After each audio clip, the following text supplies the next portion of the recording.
Halo semuanya, perkenalkan nama saya Sangayu Putuastriasika. Saya dari Program Studi Hubungan Internasional Angkatan 2021 dengan NIM 21125210048. Di dalam video ini saya akan membahas mengenai desain penelitian kuantitatif. Sebelum kita membahas lebih lanjut mengenai desain penelitian kuantitatif, ada baiknya kita review sedikit mengenai pengertian penelitian kuantitatif. Menurut Sujarweni dalam bukunya yang berjudul Metode Penelitian, Lengkap, Praktis, dan Mudah Dipahami, penelitian kuantitatif merupakan suatu jenis penelitian yang menghasilkan penemuan dengan menggunakan prosedur statistika. Penelitian ini biasanya berkaitan erat dengan angka ataupun bilangan yang digunakan untuk menganalisis hipotesis yang telah ditetapkan sebelumnya. Untuk mengenal lebih dalam penelitian kuantitatif, kita harus mengetahui nih, bagaimana sih tahapan ataupun prosedur dari penelitian kuantitatif. Menurut Corbetta dalam bukunya yang berjudul Social Research, ada beberapa tahapan dari penelitian kuantitatif ini. Yang pertama, setiap penelitian harus memuat rumusan masalah. Rumusan masalah ini dapat berupa pertanyaan maupun pernyataan yang nantinya akan dijawab melalui penelitian ini.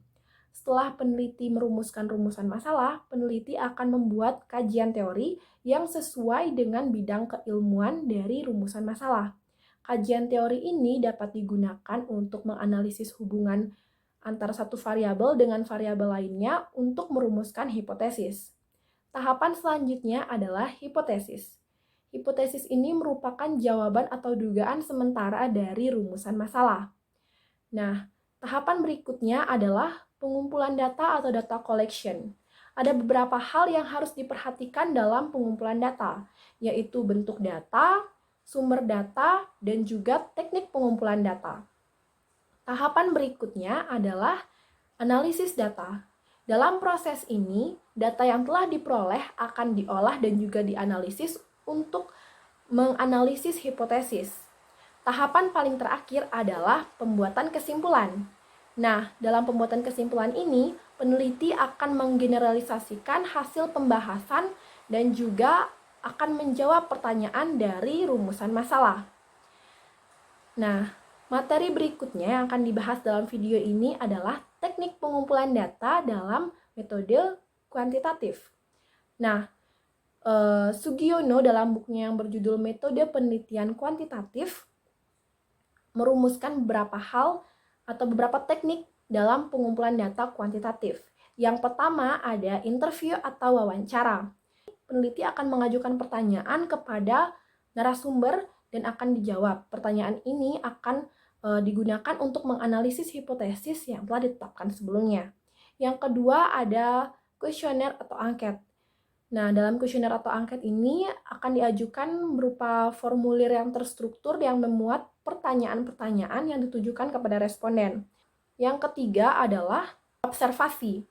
Nah, teknik pengumpulan berdasarkan observasi ini akan dilakukan dengan melakukan pengamatan langsung terhadap objek yang telah ditentukan dan fokusnya pada angka ataupun variabel yang dapat diukur. Nah, yang selanjutnya atau yang keempat adalah survei kuantitatif. Survei kuantitatif ini berupa pertanyaan berskala. Misalkan, pertanyaan mengenai tingkat kepuasan masyarakat terhadap kinerja pemerintah. Peneliti akan mencantumkan skala 1-6 untuk dijadikan jawaban dari responden. Yang terakhir atau yang kelima adalah teknik eksperimental. Teknik eksperimental ini digunakan untuk menguji hubungan sebab akibat antara satu variabel dengan variabel lainnya dan untuk mengetahui hubungan sebab akibat antar variabel. Sekian materi yang bisa saya sampaikan dalam video ini. Apabila teman-teman memiliki kritik dan juga saran, boleh banget untuk dicantumkan di kolom komentar. Dan apabila teman-teman juga memiliki pertanyaan mengenai materi yang telah saya sampaikan, teman-teman juga bisa mencantumkannya di kolom komentar. Terima kasih sudah menonton video ini. Sampai berjumpa di video selanjutnya. Bye-bye!